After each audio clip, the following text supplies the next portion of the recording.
एक बात मैं पहले क्लियर कर दूँ, ये क्लासेस सिर्फ़ और सिर्फ़ आपकी मदद के लिए है। मेरा एम यही है कि मैंने आप लोगों की मदद करनी है एंड सवाब कमाना है। एंड थोड़ी सी बस दुआएं चाहिए कि भाई मेरा पेपर सही हो जाए, बिकॉज़ बहुत परेशान हूँ मैं क्योंकि मेरा पेपर है। बस आप लोगों ने दुआ करनी है, मैं भी करूँगा इंशाल्लाह कि सबके पेपर जो है ना सही हों एंड पेपर आसान आए इस बारी, क्योंकि हो सकता है पेपर मुश्किल आ जाए क्योंकि अक्टूबर में आएगा, आसान आए थे थोड़े। चलो खैर, बिस्मिल्लाहिर्रहमानिर्रहीम। फोर्स होती है, बिल्कुल स्क्रैच से स्टार्ट करेंगे। फोर्स क्या होती है? अगर आपसे कोई पूछे फोर्स क्या होती है तो आप क्या बताओगे? आप कहोगे it is a push or a pull in a specific direction. मेरे सामने खड़ा होकर मैं सब धक्का मारता हूँ सामने की तरफ, है ना, मैंने फोर्स लगाई, इसको पुश किया। एक बंदा खड़ा है मेरे सामने, मैं इसको खींचा अपनी तरफ, मैंने क्या किया, मैंने पुल किया उसे, खींचा, है ना, फोर्स लगाई। फोर्स क्या होती है? Is a push or a pull in a specific direction. अभी डायरेक्शन कहाँ से आ गई? देखो फोर्स जो है ना, ये एक वेक्टर क्वांटिटी है। एक होती है स्केलर क्वांटिटीज, एक होती है वेक्टर क्वांटिटीज। स्केलर वेक्टर, इसके हिसाब की डिटेल वीडियो है, अगर देखना चाहो वो भी देख सकते हो। अच्छा, स्केलर वो होती हैं वो क्वांटिटीज जिसमें मैग्नीट्यूड होता है, बस साइज गिवन होता है। लेकिन वेक्टर वो होती है जिसमें साइज भी गिवन होता है, साथ साथ डायरेक्शन भी गिवन होती है कि भाई ये क्वांटिटी इस डायरेक्शन में, ये क्वांटिटी इस डायरेक्शन में। जैसे मैंने किसी को धक्का मारा सामने की तरफ, मैंने किसी को उठा के फेंका नीचे की तरफ, ओके, डायरेक्शन मेंशन होती है। अच्छा, तो क्या होता है? Force is a push or a pull on an object in a specific direction. ये भी लिखोगे लास्ट भी, in a specific direction, specific direction, okay, बहुत ज़रूरी है ये। अच्छा ओके, अब क्योंकि ये वेक्टर क्वांटिटी है, इसमें दोनों चीज़ें होंगी, magnitude as well as direction, ठीक है। अच्छा,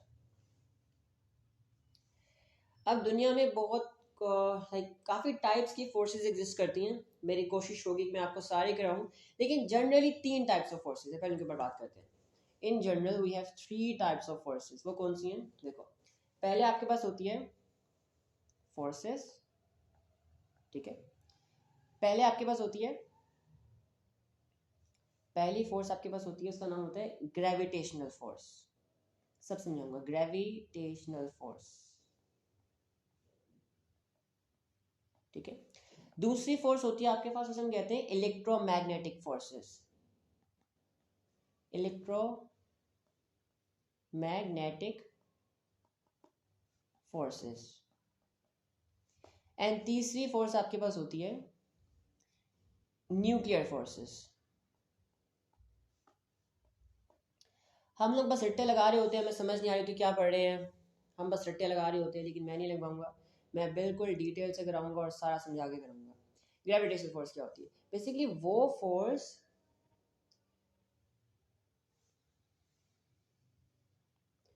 जो कि ह्यूज मैसेस की वजह से लग रही होती है। जैसे अर्थ है, अर्थ कितना बड़ा मैस है ना, बहुत बड़ा मैस है ना। तो अर्थ की वजह से जो हम पर फोर्स लगी, जिसकी वजह से हम नीचे बैठे हुए हैं, मुड़ नहीं रहे हवा में, उसे कहते हैं ग्रेविटेशनल फोर्स, ठीक है। ग्रेविटेशनल फोर्स होती है कि भाई forces due to large masses, due to planets और forces between suns and planets. अभी हमारे planet Earth, Mercury, Venus, Mars, Neptune वगैरह सारे कैसे घूम रहे हैं? ये गिरते क्यों नहीं है? हम सन को ऑर्बिट कर रहे हैं, लेकिन क्यों कर रहे हैं? वजह क्या है? रीजन ये है कि भाई सन की ग्रेविटेशनल फोर्स है। सन एक बहुत बड़ा मैस है, उसकी ग्रेविटेशनल फोर्स है, उसने हम सबको अपने ऑर्बिट में रखा हुआ है, ठीक है। Let me open the chat box, ताकि कोई भी मैसेज होगा मैं यहाँ पर लाइव आपको रिप्लाई करूँगा, ओके। अच्छा भाई, लंबे छोटे मैसेज आए हैं। आपका कौन सा पेपर हुआ? मेरा भाई एड मैथ्स है भाई, बहुत परेशान हूँ टू बी ऑनेस्ट। और कंप्यूटर की इतनी फिक्र नहीं है, लेकिन एड मैथ्स की है टू बी ऑनेस्ट। आवाज़ कम आ रही है? नहीं, आवाज़ तो अच्छी खासी आनी चाहिए। अपना स्पीकर खोलो थोड़ा सा। हाँ सी एस, ईजी सीन है, चिल सीन चल रहे हैं फिलहाल अभी तो। P1 मुश्किल था, P2 वैसे आसान है, सही बात है, लेकिन एड मैथ्स अल्लाह बहुत मुश्किल है। खैर, इलेक्ट्रोमैग्नेटिक फोर्सेस। अच्छा, हमने अभी तक 2 फोर्सेस एक्सपीरियंस किए हैं, एक होता है ग्रेविटेशनल फोर्स, एक होता है इलेक्ट्रोमैग्नेटिक फोर्स। चले मैं करता हूँ ट्राई, मैं करता हूँ, कोशिश करता हूँ, ठीक है। अगर आपके पास कंप्यूटर्स हैं, अगर आप चाहो रिकॉर्ड करना कर सकते हो, मुझे मसला नहीं है, ठीक है। आप रिक्वेस्ट भेजो, मैं एक्सेप्ट कर लूँगा। अच्छा, इलेक्ट्रोमैग्नेटिक फोर्सेस कौन सी होती हैं भाई? सारी फोर्सेस जो अभी तक हम कर चुके हैं, लाइक कर चुके हैं हम लोग, फील कर चुके हैं, ग्रेविटेशनल फोर्सेस के बाद वो सब आती है इलेक्ट्रोमैग्नेटिक फोर्सेस में। टेंशन फोर्स होगी, नॉर्मल फोर्स होगी, फ्रिक्शनल फोर्स होगी। न्यूक्लियर फोर्सेस क्या होती हैं? अच्छा, ये समझ नहीं आती होती बच्चों को, बस बताया जाता है कि भाई वो फोर्सेस जो एटम के अंदर होती है। भाई है क्या? ये देखो, न्यूक्लियस के अंदर पॉजिटिव चार्जेस होते हैं, है ना, पॉजिटिव चार्जेस होते हैं, प्रोटॉन्स होते हैं एंड न्यूट्रॉन्स होते हैं। यहाँ पे न्यूट्रॉन्स तो न्यूट्रल होते हैं ना, तो इसके लिए हम लोग ले लेते हैं ब्लू, न्यूट्रल है ये, ठीक है। अब बेसिकली बहुत छोटा सा, हमने प्रोटॉन्स एंड न्यूट्रॉन्स को बहुत छोटा, न्यूक्लियस इतना है कि अगर पूरी अर्थ कंपेयर करो तो पूरी अर्थ एक एटम है, आप खड़े हुए एक प्रोटॉन हो। इमेजिन कर लो प्रोटॉन कितना छोटा है। प्रोटॉन में पॉजिटिव चार्जेस हैं, पॉजिटिव चार्जेस रिपेलिशन है। अभी रिपल्शन की फोर्स इतनी ज्यादा है, इतनी ज्यादा है, हमने इसको छोटी सी जगह पे जो है ना, इसको हमने बंद करके रखा हुआ है। अब आप ये सोचो कि भाई न्यूक्लियस कितना पावरफुल होगा, कितनी ताकत लगी होगी इस न्यूक्लियस के ऊपर, जिसने इन पॉजिटिव चार्ज को साथ जोड़ के रखा हुआ है, बिल्कुल करीब करीब, है ना। पॉजिटिव पॉजिटिव तो रिपेल करते हैं ना। तो दुनिया की सबसे बड़ी फोर्स अभी तक यही है, न्यूक्लियर फोर्स। न्यूक्लियर फोर्स ये एक एटम की फोर्स है, एक न्यूक्लियस की फोर्स है, जिसने पॉजिटिव चार्जेस को एक बहुत बड़ा कारनामा अंजाम दिया, जिसने पॉजिटिव चार्ज को साथ जोड़ के रखा हुआ है। आसान बात नहीं है, बहुत बहुत बहुत बड़ी बात है, बहुत बड़ी बात है।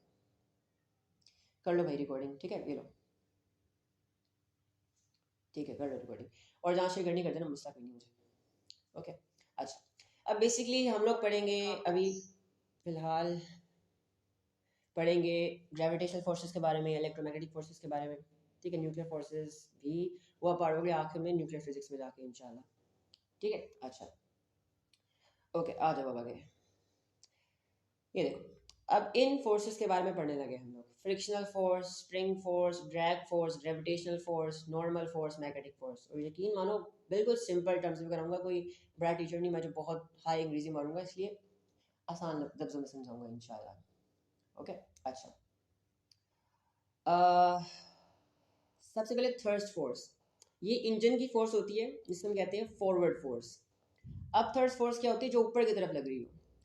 पानी में अभी कोशिश किया आपने, जब पानी का बैलून होता है या फुटबॉल होता है, अब इतना पानी में डुबाते ऊपर आ जाता है ना, जितनी जोर लगाते ऊपर आ जाता है, आप नीचे फेंकोगे फिर ऊपर आ जाता है।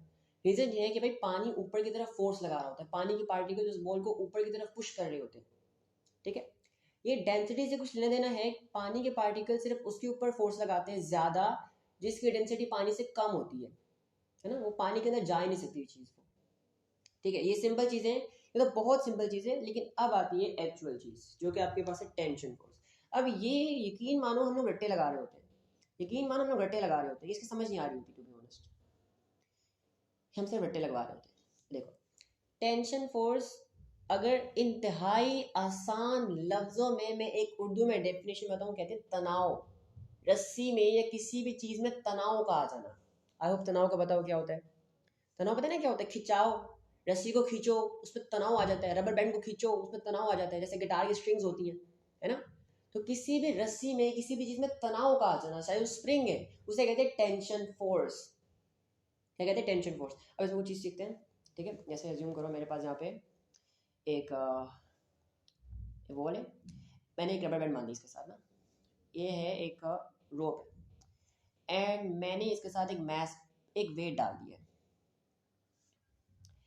वेट का पता होगा ना, एक वेट डाल दिया हो, स्क्वायर वेट लेते हैं ना, एक वेट डाल दिया, और इसका वेट है, मैं कहता हूँ, जूम कर लो 40 न्यूटन्स, ठीक है।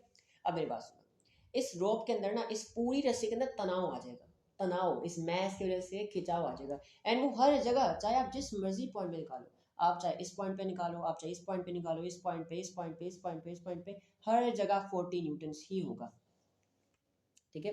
हर जगह 40 न्यूटन्स ही होगा। पहला क्लियर हो गया, पहला पॉइंट क्लियर हो गया कि भाई अलोंग द रस्सी, अलोंग द रोप, हर जगह रोप है, कोई भी चीज़ उसमें तनाव आ गया है, खिंचाव आ गया, वो हर पॉइंट पे सेम होगा, हर पॉइंट पे सेम होगा, ठीक है। सेकंड चीज़ देखो, सेकंड चीज़ क्या है? सेकंड चीज़ ये है कि भाई अगर आपसे कहा जाए कि भाई कहाँ पे एक्ट करती है, हमें बताया हुआ away from the points, away from the points क्या मतलब?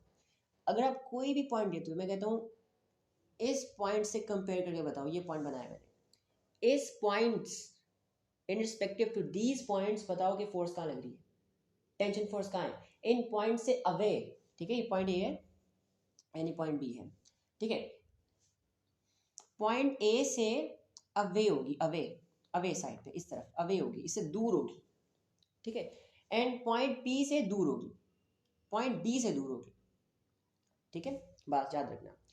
आप जिस पॉइंट के रिस्पेक्टिव देख रहे हो ना उस पॉइंट से हमेशा दूर होगी, दूर अवे, ठीक है। अगर लेट्स सपोज मैं कहता हूँ मैंने एक पॉइंट ले लिया बिल्कुल सेंटर में, मैं हर कॉन्सेप्ट के बाद आपके देखा करूंगा, ठीक है, इंशाल्लाह टेंशन नहीं लो। मैंने पॉइंट पी ले लिया यहाँ पे, अब इधर कहाँ होगी, इसके अवे, इससे अवे होगी, इधर इससे अवे होगी, तो कोई भी पॉइंट जिससे मिलोगे उससे अवे होगी टेंशन फोर्स, ठीक है। अच्छा समझ आ गया, क्लियर हो गया, कंफर्म करो, टेंशन फोर्स क्लियर है, चलो भैया आप भी कर लो, आप भी कर लो, ठीक है। मैं तो पढ़ा रहा हूँ भाई, मेरी रेगुलर क्लासेस भी जा रही हैं, और अगर अगर मुझे मौका मिला इंशाल्लाह टीचिंग भी करूँगा, क्योंकि मुझे बड़ा शौक है भाई, टू बी ऑनेस्ट। समझ आ गया, क्लियर है, बताओ कंफर्म करो, ये टेंशन फोर्स क्लियर है सबको?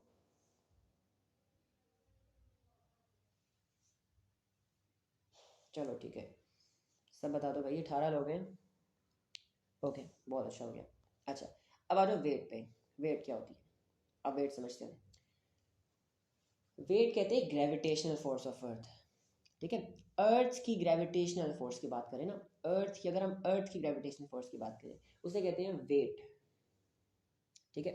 देखो हम लोग ना अर्थ पे क्यों खड़े हुए हैं, एक बात याद रखना, मैसेज अट्रैक्ट ईच अदर, कोई भी मैसेज अट्रैक्ट करे, हम लोग चिपक क्यों जाते, फिर मैं सारे हर दीवार वगैरह चिपक क्यों नहीं जाते, हमारा बेसिकली जो अट्रैक्शन फोर्स है ना वो नेग्लिजिबल है एज कम्पेयर टू अर्थ, ठीक है। अर्थ इतनी बड़ी है, इतना बड़ा मैस है, इसलिए उसकी फोर्स, अट्रैक्शन फोर्स बहुत ज़्यादा है, वो दूसरे मैसेज को अपनी तरफ अट्रैक्ट करती है, खींचती है अपनी तरफ, हम लोग भी खींच रहे हैं लेकिन निग्लिजिबल है इफेक्ट, है ना, निग्लिजिबल है, हम लोग भी हर चीज़ को खींच रहे हैं, हम भी मैसेज हम भी खींच रहे हैं, लेकिन हमारा इफेक्ट निग्लिजिबल है, लेकिन अर्थ का इफेक्ट बहुत ज़्यादा है। हाँ वो इंशाल्लाह कल परसों होगा।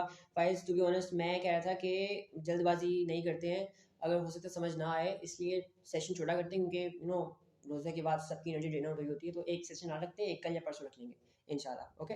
अच्छा इसीलिए हम सब लोग अर्थ पे खड़े हुए हैं, हम सब लोग अर्थ पे खींचे ले आते हैं, हम कुछ भी फेंको, अपना पेन फेंको, मोबाइल फेंको, कुछ भी फेंको, बस नुकसान ना हो ये ध्यान रखना, मेरा कसूर नहीं, फिर वो अर्थ के सेंटर की तरफ जाती है, सेंटर, ये सेंटर है ना, अब सेंटर का मतलब ये नहीं है कि भाई जहाँ फेंकोगे सेंटर के अंदर घुस जाएगी, इसका मतलब ये नहीं है, इसका मतलब ये है कि देखो आपके पास एक ऑब्जेक्ट है ना, ये ऑब्जेक्ट है, ठीक है, ये कहाँ गिरेगा, ये इस तरह नहीं गिरेगा, ये इस तरह नहीं गिरेगा, ये अर्थ की सेंटर की तरफ गिरेगा, ऑलराइट समझ आया। अगर कोई भी चीज़ फेंकते हो तो हमेशा अर्थ के सेंटर की तरफ गिरती है, ठीक है। अच्छा इसे कहते हैं gravitational force, and gravitational force का एक फॉर्मूला भी है, वो ये है कि भाई W is equal to mg, ठीक है, मैस को ग्रेविटेशनल फील्ड स्ट्रेंथ से मेजर करते हो, ग्रेविटेशनल फील्ड स्ट्रेंथ बताती है कि भाई आप किसी भी प्लैनेट पे खड़े हो, आप मार्स पे खड़े हो, आप जुपिटर पे खड़े हो, मार्स में आप अर्थ पे खड़े हो, ठीक है, in respective of that specific planet हर मैस के ऊपर कितनी अट्रैक्शन की फोर्स लग रही है इस कॉल्ड ग्रेविटेशनल फोर्स, ठीक है, इसी इजी वर्ड्स में समझा सकता हूँ।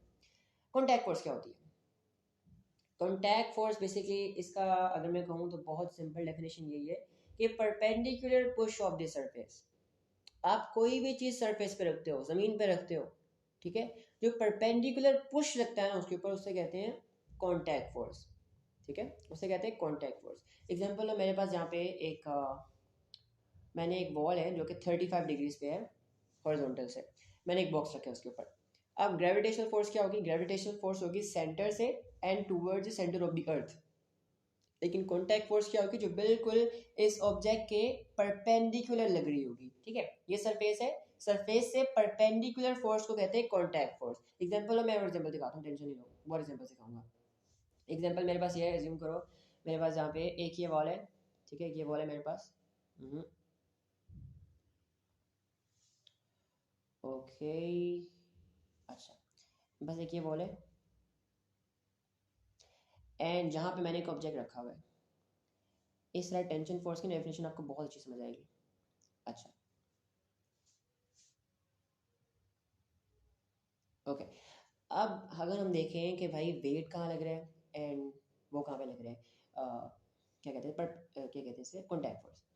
कॉन्टैक्ट फोर्स सिर्फ तब लगता है जब दो चीज़ें कॉन्टैक्ट में हो, दो सर्फेसिस कॉन्टैक्ट में हो।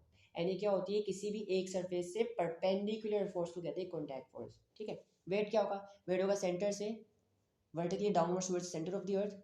लेकिन जो कॉन्टैक्ट फोर्स होगी वो सरफेस से परपेंडिकुलर होगी। देखो यहाँ पे दो कॉन्टैक्ट में है, यहाँ पे कॉन्टैक्ट में है, ये दो जगह दो सर्फेसिस कॉन्टैक्ट में है, तो क्या होगा, इनसे बिल्कुल परपेंडिकुलर फोर्स लगेगी, 90 डिग्री पे फोर्स लगेगी, 90 डिग्री पे। ठीक है, 90 डिग्री पे फोर्स लगेगी, इसे कहते हैं नॉर्मल फोर्स। नॉर्मल फोर्स भी कहते हैं, कॉन्टैक्ट फोर्स भी कहते हैं। क्लियर है, कॉन्टैक्ट फोर्स क्लियर है, कंफर्म करो, शाबाश।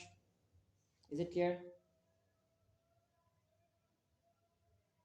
Can't it be upwards? Upwards है ना, देखो अपवर्ड्स है, देखो अपवर्ड्स आ रही है। ये बस दो, ये बस सरफेस से परपेंडिकुलर होती है। ठीक है, सरफेस से परपेंडिकुलर होती है। आपका सरफेस ऐसे पड़ा हुआ है, सरफेस से परपेंडिकुलर होगी। अगर ऐसे पड़ा हुआ है, सरफेस से परपेंडिकुलर होगी, परपेंडिकुलर 90 डिग्री पे। क्लियर है, कंफर्म करो, शाबाश। ओके, सही है। आ जाओ, फ्रिक्शनल फोर्स। अब ये जो है ना बेसिकली बच्चे बड़ी गलती करते हैं यहाँ पे, बहुत गलती करते हैं।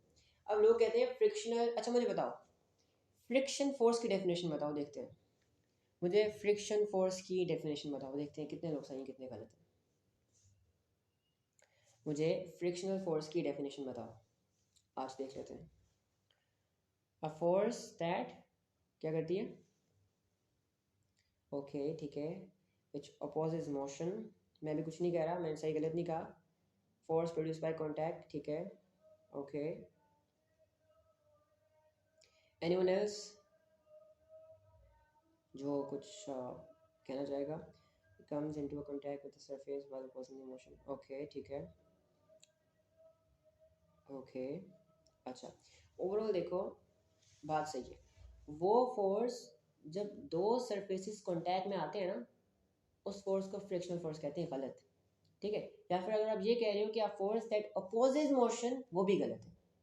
ठीक है, जब दो सिर्फ आपने हाथ लो, दोनों हाथों के साथ जोड़ो, जुड़े हुए कॉन्टैक्ट में, क्या फ्रिक्शनल फोर्स लग रही है? नहीं। जब दो सरफेसेस आपस में स्लाइड हो रहे हो, स्लाइड हो रहे हो, ठीक है, रब हो रहे हो, उसे तब आती है फ्रिक्शनल फोर्स, है ना। अब एक अपना हाथ लो, इसकी बेस्ट एग्जांपल दे रहा हूं, एक हाथ लो अपना, दूसरे हाथ को अपने हाथ के ऊपर स्लाइड करो, क्या ये फील हो रहा है कि आपके हाथ में कोई चीज रोक रही है ना? वरना आपका हाथ मक्खन की तरह ऊपर क्यों जाता, स्लाइड क्यों नहीं हो रहा, स्लिप क्यों नहीं हो रहा, है ना? जब स्लाइडिंग हो रही तभी ये फोर्स लग रही है, अगर रोका हुआ है तो कुछ नहीं लग रहा। अगर अपने हाथ को रब कर रहे हो तो कोई फोर्स आपके हाथ को रोक रही ऊपर जाने से, है ना, आपको जान लगानी पड़ रही है ना, पुश लगाना पड़ रहा है, फोर्स लगानी पड़ी ऊपर जाने के लिए। क्यों? क्योंकि एक फ्रिक्शनल फोर्स है जो आपके रबिंग को रोक रही है, जो आपके स्लाइडिंग मोशन को रोक रही है। Force that opposes a sliding motion is known as friction. ये बात याद रखना हमेशा, ओके। हम हमेशा गलती करते आए हैं, सही है। देखो यहाँ पे एक बोट है जो कि जा रही है डाउनवर्ड्स। अब नीचे जो रफ सरफेस है ना, ये इसकी स्लाइडिंग को अपोज करेगी, इसको रोकेगी, इसकी स्लाइडिंग इफेक्ट को। स्लाइडिंग इधर हो रही है, उधर जा रही है। अगर आपसे कहते हैं ना कि एक तो ये एक ऐसी फोर्स है जो मोशन को अपोज करती है, गलत। अच्छा, आपको पता है गाड़ी जो होती है, एक गाड़ी वो आगे जाए ना, उसकी फ्रिक्शन सामने होती है, पता है क्यों? एक गाड़ी आगे जा रही है, उसके फ्रिक्शन सामने है, मोशन को अपोज क्यों नहीं कर रही है? क्योंकि ये डेफिनेशन ही गलत है। डेफिनेशन ये है कि भाई इट अपोजेस स्लाइडिंग मोशन। अब क्या मतलब इसका दिखाता हूँ। हाँ, ऑब्जेक्ट मूविंग ही, ऑब्जेक्ट स्लाइडिंग। जैसे गाड़ी इधर मूव कर रही है, अब फ्रिक्शन फोर्स इधर है, नहीं क्यों? क्योंकि देखो टायर, अगर गाड़ी आपकी आगे मूव करेगी, टायर ऐसे रोटेट करेंगे, इस डायरेक्शन में रोटेट करेंगे, है ना। देखो आपके जो टायर्स है ना, वो इस साइड पे स्लाइड हो रहे हैं, है ना, इस साइड पे स्लाइड हो रहे हैं, इस साइड पे स्लाइड हो रहे हैं। तो फ्रिक्शन फोर्स बिल्कुल इसकी ऑपोजिट लगेगी, सामने की तरफ, सामने की तरफ लगेगी।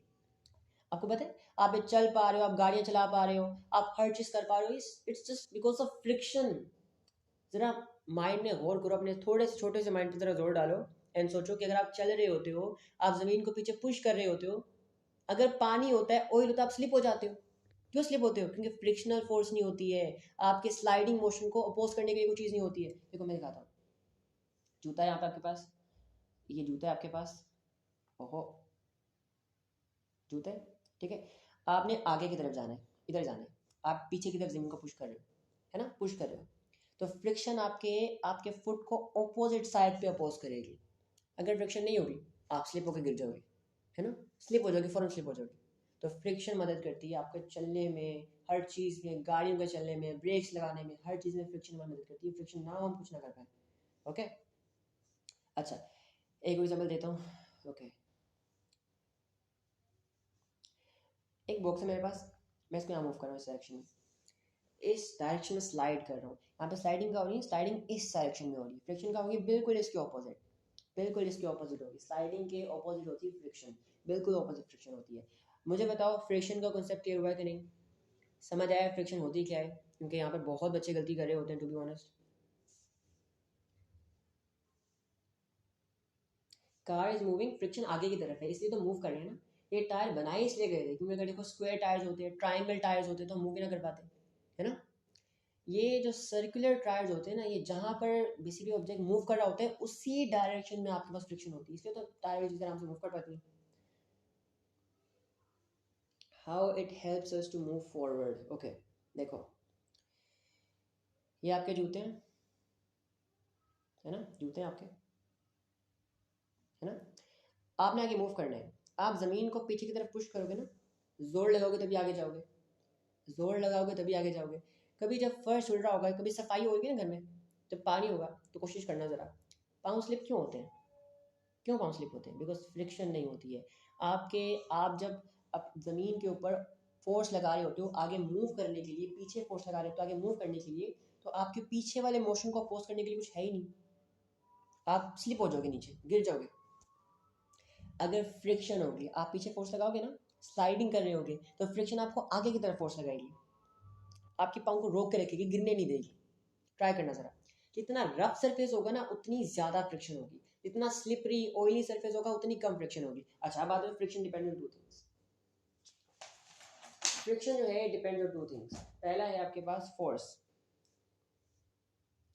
पहला आपके पास है नॉर्मल फोर्स। अब जैसा मैं कहता हूँ वैसे करो, अपने हाथ लो, ठीक है, पहले दोनों एक एक हाथ को स्ट्रेट रखो एंड एक हाथ को स्लाइड करो, शाबाश। पहले बिल्कुल हल्का सा फोर्स ना लगाओ, बिल्कुल आराम से स्लाइड करो, बिल्कुल आहिस्ता आहिस्ता स्लाइड हो रहा है ना, आहिस्ता आहिस्ता स्लाइड हो रहा है ना, आहिस्ता आहिस्ता स्लाइड हो रहा है। लेकिन अब बिल्कुल जोर लगा के करो, फुल जान लगा के, एंड देखोगे कि आप बहुत मुश्किल से स्लाइड हो रहे हैं ना। तो जितनी ज़्यादा फोर्स लगाओगे उतनी ज़्यादा फ्रिक्शन का इफेक्ट होता है, एंड फ्रिक्शन का हीटिंग इफेक्ट होता है, याद रखना। Secondly, nature of surface, nature of surface, ठीक है। अगर स्लिपरी, पानी को गीला करो, हाथों को गीला करो, फिर देखोगे ज़रा ज़्यादा आराम से स्लाइड होंगे। हाथों पे ऑयल लगा लो, फिर तो मक्खन की तरह स्लाइड होंगे, है ना। तो basically friction depend on two things, पहला है नॉर्मल फोर्स, सेकंड है नेचर ऑफ सरफेस।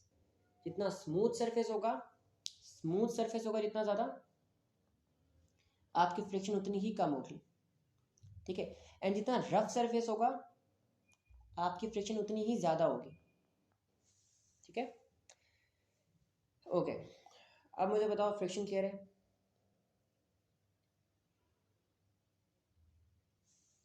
सबको फ्रिक्शन क्लियर है? ये एक चार्ट आपके सामने, फोर्सेस आपको सारी याद करनी है, ओके। इलेक्ट्रोस्टैटिक फोर्सेस होती है, forces between charges. Third force होती है जो व्हीकल की फॉरवर्ड फोर्स होती है। अब थर्ड फोर्स होती है जो कि फ्लूइड्स में, गैसेस में, लिक्विड्स में अपवर्ड्स होती है। एयर रेजिस्टेंस होती है जो कि आपके मूविंग ऑब्जेक्ट को अपोज करती है एयर के अंदर, है ना। ज़मीन पे अगर स्लाइडिंग हो रही है तो फ्रिक्शन अपोज कर रही है, अगर हवा में स्लाइडिंग हो रही है अगेंस्ट एयर पार्टिकल्स तो वो आपके एयर पार्टिकल्स रोक रहे होंगे आपको, उसे कहते हैं एयर रेजिस्टेंस। फिर दी कंप्रेशन फोर्स जो कि स्प्रिंग्स में होती है, टेंशन फोर्स करवा दी है, एंड रिएक्शन फोर्स करवाता हूँ, इसे नॉर्मल फोर्स भी कह सकते हो। आगे समझ? अच्छा, नेक्स्ट कॉन्सेप्ट पे आ जाओ। अब फोर्सेस बेसिकली दो तरह की एग्जिस्ट करती हैं, पहली होती है बैलेंस्ड एंड दूसरी होती है अनबैलेंस्ड। अच्छा ये देख लो यहाँ पे कॉन्सेप्ट, ठीक है।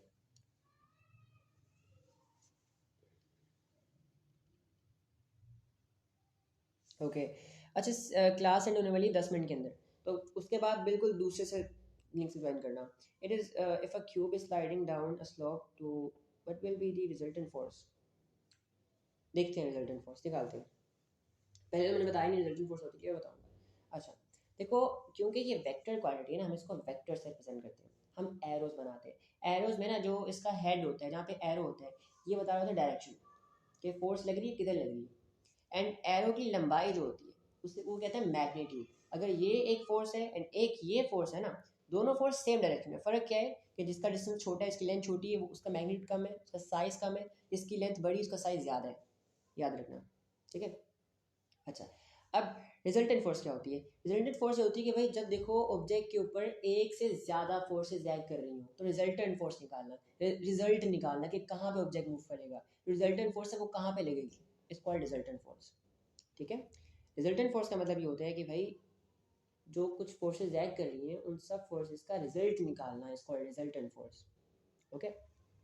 अच्छा ओके, पहला कॉन्सेप्ट, पहला चीज़ याद करने वाली ये है कि भाई ये एरोस से आपको रिजल्टेंट फोर्स रिप्रेजेंट की जाएगी, ठीक है।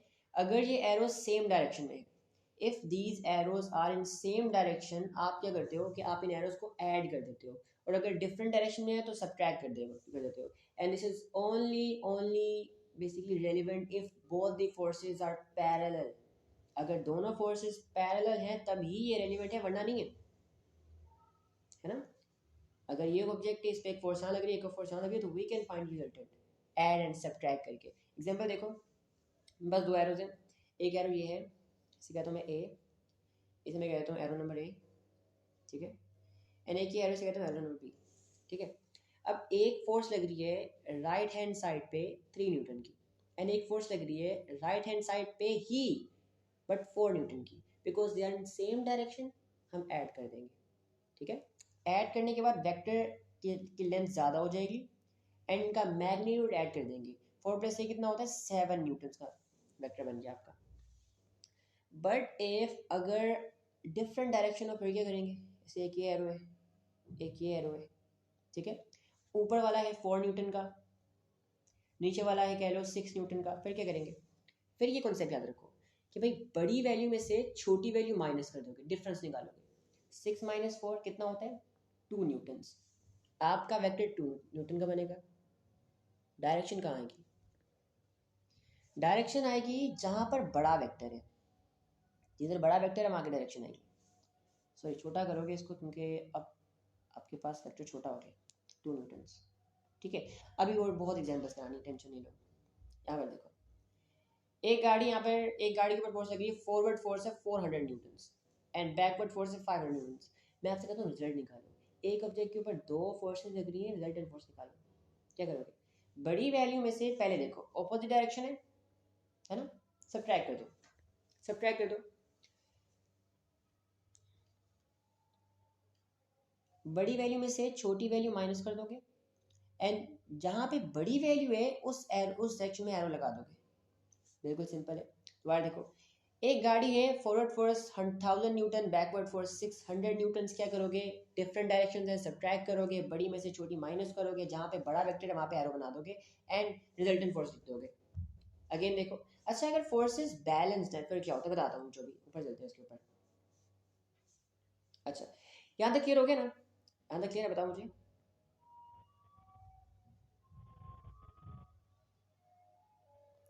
यहाँ तक सबको समझ आ गया, कंफर्म करो, is it clear up till now. अच्छा वॉइस लैग कर रही है, let's try to reconnect, I guess आपकी तरफ से मसला आ रहा होगा क्योंकि नेट मेरा बिल्कुल ठीक है। अच्छा यहाँ तक समझ आ रही है, बताओ कंफर्म करो सारे, is it clear up till now, can you guys hear me.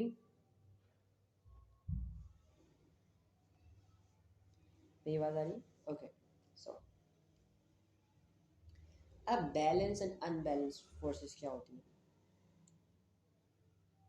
देखो बैलेंस फोर्सेस वो होती हैं जब रिजल्टेंट फोर्स जीरो हो, याद रखना। बैलेंस फोर्सेस तब होती हैं जब आपके पास रिजल्टेंट फोर्स जीरो आ जाए, रिजल्टेंट फोर्स जीरो आ जाए, ठीक है।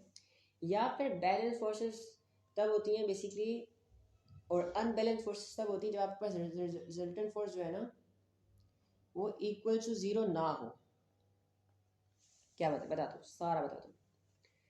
जब आपके पास sum of forces sum of forces is equals to zero, मतलब ये है कि वो बैलेंस्ड है, ठीक है। एंड अगर आपके पास फोर्सेस का सम इक्वल नहीं है, ठीक है, तो मतलब ये है कि भाई रिजल्टेंट फोर्स होगी, यहाँ पे एक स्पेसिफिक रिजल्टेंट फोर्स होगी, ठीक है। If it is not equal to zero, resultant force होगी। अच्छा, ये कब होती है बताता हूँ, ये कब होती है ये भी बताता हूँ। यहाँ पर देखो, अच्छा मेरे पास एक ऑब्जेक्ट है, ठीक है, गाड़ी है, मैं चला रहा हूँ, बहुत महंगी है ये, लैम्बोर्गिनी है। वो फॉरवर्ड फोर्स है 500 न्यूटन्स, बैकवर्ड फोर्स है 500 न्यूटन्स, बराबर है। अब फॉरवर्ड फोर्स हो सकता है गाड़ी का इंजन की हो, एंड बैकवर्ड फोर्स हो सकता है फ्रिक्शन की वजह से हो, या फिर एयर रेजिस्टेंस की वजह से हो। फ्रिक्शन तो खैर आगे लगेगी, एयर रेजिस्टेंस की वजह से हो, ये जो एयर पार्टिकल्स आ रहे हैं रास्ते में टकरे मार रहे हो, एंड उनकी फोर्स हो, ये हो सकता है ना। तो जब forward force and backward forces equal हो जाए, सेम हो जाए, दे कैंसल आउट ईच अदर, उस वजह से रिजल्टेंट फोर्स क्या आती है, जीरो आती है। करो जरा, 500 में से 500 माइनस करो, 500 माइनस 500 क्या आता है, जीरो आता है ना, यू गेट जीरो, ठीक है। और अगर अच्छा ये कंडीशन दो, ये बैलेंस फोर्सेस दो कंडीशन में ट्रू होता है। पहला, जब आपका ऑब्जेक्ट रेस्ट पे हो, कोई फोर्स एक्ट ही नहीं कर रही है ना, तब भी सारी फोर्सेस बैलेंस्ड है। दूसरा, when the object is moving with a constant velocity. अब आज तक हम समझ नहीं पाए कि कांस्टेंट वेलोसिटी पे कैसे फोर्सेस बैलेंस्ड होती है, कैसे फोर्सेस बैलेंस होती है। ये आपका मैं कॉन्सेप्ट क्लियर करने वाला हूँ, ये मसला आज हल करने वाला हूँ मैं। अब ध्यान से मेरी बात सुनना जरा, छोड़ो अभी यहाँ पे आते हैं, इस पे आते हैं अभी, ठीक है, इस पे आते हैं। अच्छा, अब न्यूटन का ना एक लॉ है, पहले यहाँ पर देखो, न्यूटन का एक लॉ है जो ये कहता है कि फोर्स जो है ना, force is directly proportional to mass, ठीक है, and force is directly proportional to acceleration. क्या मतलब, बंदा करे मेरे सामने, मेरा मुक्का है कह लो कि 2.5 किलो का, मैंने मुक्का मारा उसको जोर से, ठीक है, सेम सेम एक्सेलरेशन से, उसको दर्द हुई। लेकिन अब मैंने क्या किया, मैंने लोहे वाले ग्लव्स पहन लिए, मैंने 2 किलो के ग्लव्स और पहन लिए, और मैंने अब मुक्का मारा, अब उस बंदे का मुंह टूट जाएगा, जाहिर सी बात है। क्या हुआ, अब फोर्स ज़्यादा लगी, ठीक है। तो अगर मैथ्स पढ़ाते हो फोर्स ज़्यादा लगती है। अच्छा अब देखो, मेरा मुक्का वही है, मैं कुछ भी नहीं पहन रहा, लेकिन पहले मैंने आहिस्ता मारा, फिर मैंने फुल स्पीड से मारा, मैंने एक्सेलरेशन ज़्यादा कर दी, है ना, फिर भी ज़्यादा जोर से लगेगा। तो force depends on two things, पहला है मैथ, जितना मैथ ज़्यादा होगा उतनी फोर्स ज़्यादा होगी,